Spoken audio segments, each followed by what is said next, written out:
What's up everyone, Jay here with LMR. Today we'll be going over the steps to show you how to remove your factory headlights from your new Edge Mustang.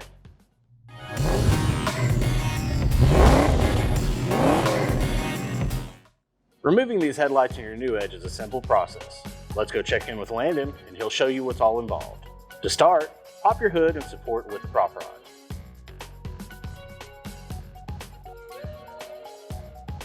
Once that is done, disconnect the factory negative battery cable. We always like to apply some low-tack painter's tape to the bumper surface.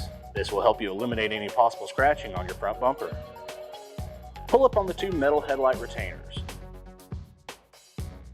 Bring the light forward and disconnect the headlight bulb electrical connection. Then disconnect the side marker electrical connection. Now the headlight is free to remove from the car.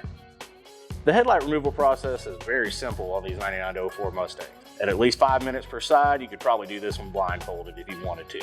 To see more how-to videos covering industry-leading products, be sure to subscribe to our YouTube channel. Go ahead and like this video and turn on notifications.